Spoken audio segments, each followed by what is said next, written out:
A bola é um dos elementos desportivos mais antigos do mundo e conquistou a atenção dos homens há milênios. Na Grécia Antiga, por exemplo, Homero, no poema épico Odisseia, descreveu um jogo onde se utilizavam as mãos para segurar uma bola do tamanho de uma maçã e cujo objetivo era ultrapassar o oponente através de passes. Ao longo do tempo, há várias outras descrições dos jogos com bola, que são precursores de modalidades como o tênis, o vôlei, o futebol, o handebol, por exemplo. Segundo a Confederação Brasileira de Handebol, é o esporte o handebol mais praticado nas escolas públicas brasileiras. É dos times escolares que vem grande parte dos jogadores que atualmente competem em campeonatos nacionais e internacionais, que inclusive seguem para as seleções olímpicas depois disso.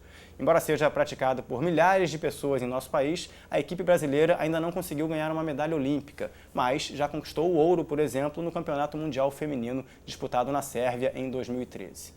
Entre a vida escolar e os caminhos para a profissionalização, existe um abismo que faz com que muitos atletas em potencial troquem a insegurança da carreira por um caminho mais seguro no mercado de trabalho. Para esta conversa, recebemos Bruno Souza, ele que é ex-jogador de handebol da Seleção Brasileira e que já foi eleito o terceiro melhor jogador de handebol do mundo no ano de 2003. Atualmente, Bruno é secretário municipal de Esporte e Lazer do município de Niterói, aqui no Rio de Janeiro. Bruno, muito obrigado pela presença no nosso programa de hoje, tudo bem? Obrigado a vocês pelo convite, sempre um prazer. Prazer é nosso. Queria saber um pouquinho da sua trajetória, né? A gente estava conversando um pouco sobre as origens do handebol, mostrando alguns indícios de como ele teve a sua relação com as outras modalidades, mas na sua vida, como é que isso tudo começou? Basicamente, assim, eu sempre fui uma criança hiperativa, assim, né? E pratiquei quase todos os esportes dentro da escola, assim. Tive o prazer de estudar numa escola diferenciada em Niterói, o Centro Educacional de Niterói, que é uma escola de tradição francesa, no qual a gente ficava o período integral e que pela manhã a gente tinha o currículo normal e à tarde a gente tinha currículos diferenciados, dentre eles o esporte. Comecei no voleibol e acabei migrando para o handebol, mas toda a minha história começou na escola, na educação física, como qualquer criança. E como é que você encara a atividade, a modalidade do handebol nas atividades da escola, né? A gente sabe que falta estrutura para muitas escolas, algumas escolas não têm tantas quadras ou locais adequados para a prática esportiva, mas o handebol sempre esteve ali em meio às atividades da educação física. Que justificativa você traz para isso? O handebol hoje é um dos esportes mais praticados na escola, né? Acho que pelo fato de ser um esporte muito interessante, as pessoas poderem, dentro do esporte, desse esporte, né, acabar sendo um pouco completo, assim, de correr com a bola, de ter o passe, de ter que saltar, de se equilibrar no ar. O fato também do handebol te colocar uma sensação de protagonismo toda hora que a bola passa na sua mão, né? Então, assim, todo mundo se sente um pouco importante no handebol, porque você passa, você que pode fazer o que quiser, você pode arremessar a bola no gol, pode passar para um companheiro. Então, acho que tem uma estrutura dentro do esporte handebol que envolve muitas as crianças e que fazem ele, apesar de que a gente brinca, né, de ser o primo pobre dos esportes coletivos, ser muito querido entre as crianças, nas crianças na escola, por ter tantas características interessantes e o fato de ter muitos gols, né, de você defender e atacar, assim, quase tem alguns esportes que pela qualificação você acaba sendo um pouco excluído. O handebol é muito mais inclusivo do que de exclusão.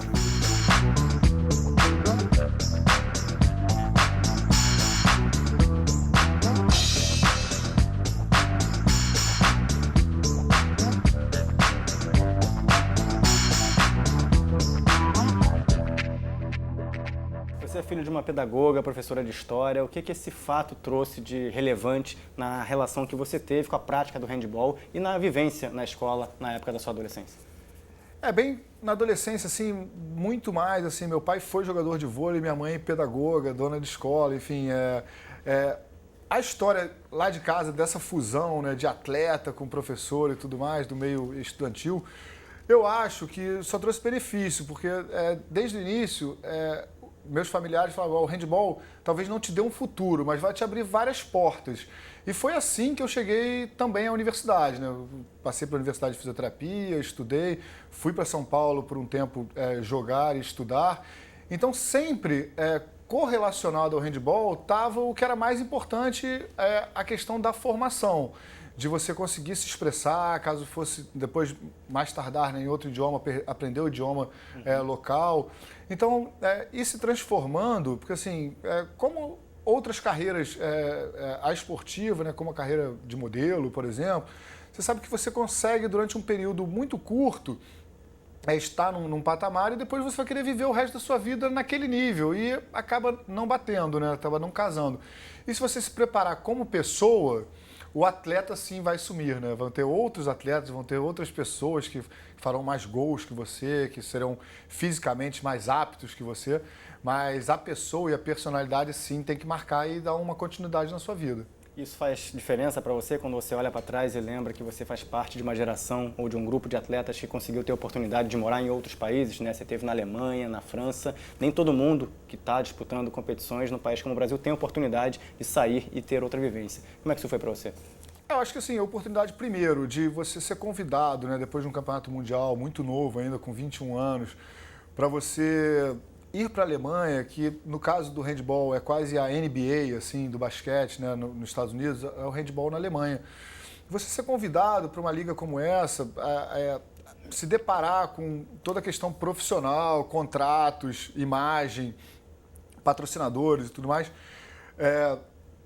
você precisa ter uma família muito forte, uma base muito forte. Então, assim, eu venho de classe média alta de Niterói, assim, as pessoas sempre me ajudaram muito, minha família me apoiou, assim, independente do que vai acontecer na sua vida, eu gostaria que você usufruísse desse momento que você está tendo. E se algo der errado, você vai voltar para casa, a gente vai estar aqui, a gente vai recomeçar uma vida. Na verdade, assim, a gente não está perdendo nada, a gente está engrandecendo. Por um momento longo da minha carreira, principalmente dentro do handball, eu fui muito apoiado por isso, sabe?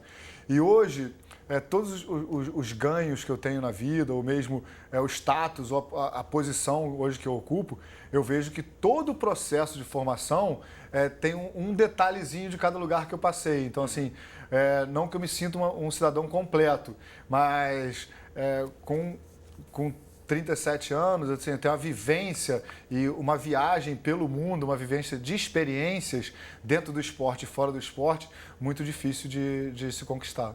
Lembrando disso, que papel os jogos escolares tiveram nessa sua trajetória?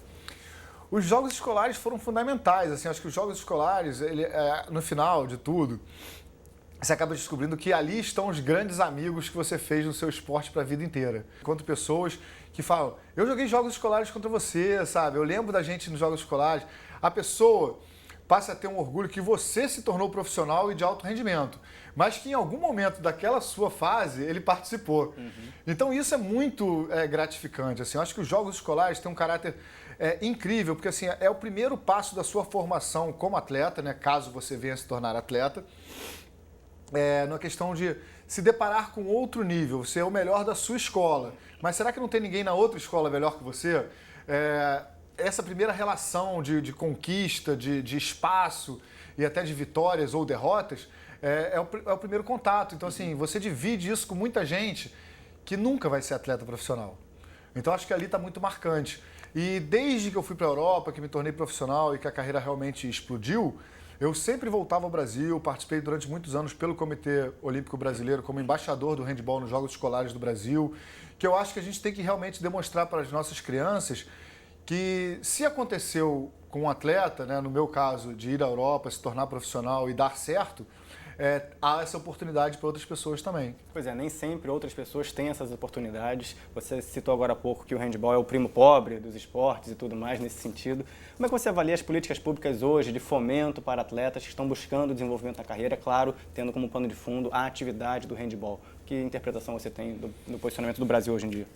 A gente já mudou em algumas formas de lidar com as novas gerações do handebol, né? Assim, há alguns anos acontece no Brasil uma unificação da maneira de trabalhar o handebol, seja no seu clube do bairro. A gente está tentando desenvolver um método um pouco maior que a gente consiga atingir a escola, entendeu? Porque eu acho que é ali que está realmente a capacitação dos professores, porque você conseguir fazer uma capacitação para atletas, aquilo acaba sendo mágico para o atleta ou para a criança naquele momento. E o professor não, aquilo vai ser mais duradouro, ele vai conseguir passar essa informação de uma maneira. Então a gente tem um grupo espanhol, né, o Jordi Ribeira, técnico da seleção brasileira adulta, masculina, o Morten Solberg, que é técnico da seleção feminina, campeão do mundo.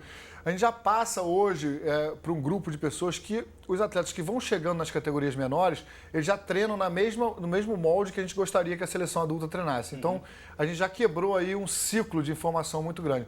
As políticas públicas são mais complicado, porque você precisa entrar na escola. O próprio Bolsa Atleta, assim, eu tenho um questionamento enorme em relação a isso. As pessoas têm uma lista de documentos que eles têm que entregar para receber o benefício, e nessa lista não consta que ele deve estar na escola, que eu acho um absurdo. A gente está criando atletas que, por sua vez, pensam que eles não precisam estudar. Entendeu? Você dá hoje para um atleta de 17, 18 anos uma bolsa de R$2.000, R$3.000, você quase que chancela ele no fato, eu tenho uma ajuda profissional e eu não preciso mais dar tanta atenção à escola. Assim. Pois essa é uma circunstância que acontece no Brasil, como você está muito bem falando, diferentemente de países como Estados Unidos, de Cuba, onde você Austrália. vê a própria Austrália, a trajetória de um menino, de uma menina, desde as instalações esportivas na escola, os jogos universitários, você citou agora há pouco a NBA, tem a Liga Universitária de Basquete Americana, que é muito forte também. No Brasil, essa associação está mais para os clubes e não para a escola.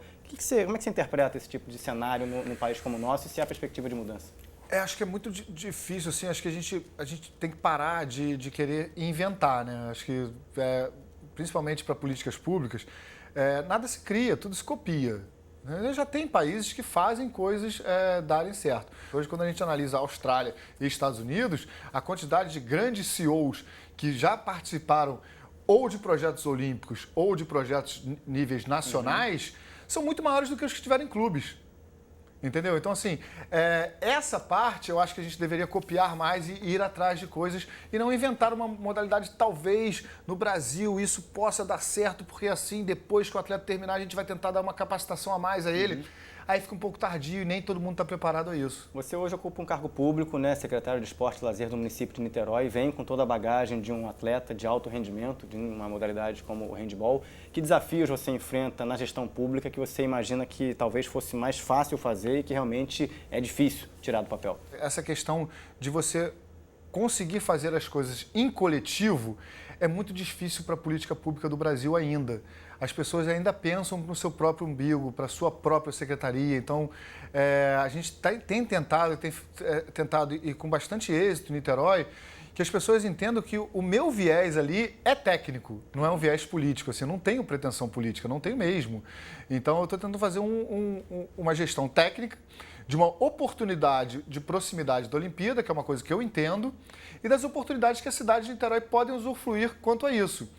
Mas na questão de interagir, de integração com outras secretarias, você ainda encontra na política do Brasil muitas dificuldades, né? As pessoas ainda têm aquela questão partidária. Você trabalha para quem? Para quê? Não, eu trabalho para o esporte, cara, sabe? Eu sou formado no esporte, eu sou grato ao que o esporte proporcionou à minha vida. E eu tenho muito apoio do meu prefeito, né? Que é um cara novo, o Rodrigo Neves é um cara novo, que me convidou para ser um cara técnico e que bate de frente com as pessoas que tentam fazer algum tipo de empecilho em relação à nossa gestão. Bruno, o que você consideraria um legado, haja vista a experiência do Brasil no PAN de 2007, Copa de 2014, Jogos de 2016, no âmbito da sua atividade do handball? O que representaria para você um legado dos Jogos? A gente já vai ter uma coisa super interessante, assim, que eu sou muito feliz de acontecer, assim, que vai acontecer, né? A arena do handball, em 2016, vai ser a única instalação da Rio 2016, dessas grandes, né, que é temporária e vai ser transformada em 4 escolas. Isso é realmente uma evolução para a gestão olímpica internacional. Da gente acabar com esses elefantes brancos que ficam, assim, países como o Brasil, como foi para a Grécia, como foi para a China. Então, assim, outros países, você gerir um equipamento muito grande de um evento que acontece durante 20 dias é muito complicado. Então, assim, o fato da gente já ter pensado em ser o meu esporte, né, que vai se transformar em 4 escolas, acho que é um exemplo que a gente está dando, vai dar para o mundo, assim, que por maior que seja o evento esportivo, ele acaba tendo que ser temporário. E a gente tem que evoluir para instalações temporárias, que hoje já existem instalações temporárias tão boas ou melhores quanto instalações permanentes.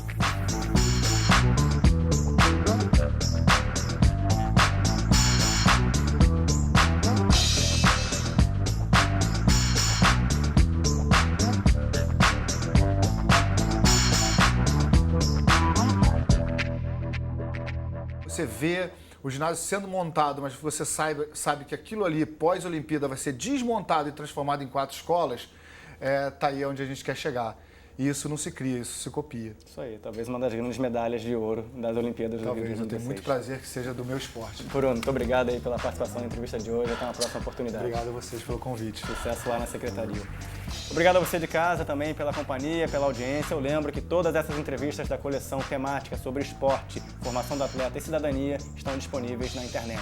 Acesse futura.org.br/entrevista. Até a próxima oportunidade. Tchau, tchau, gente.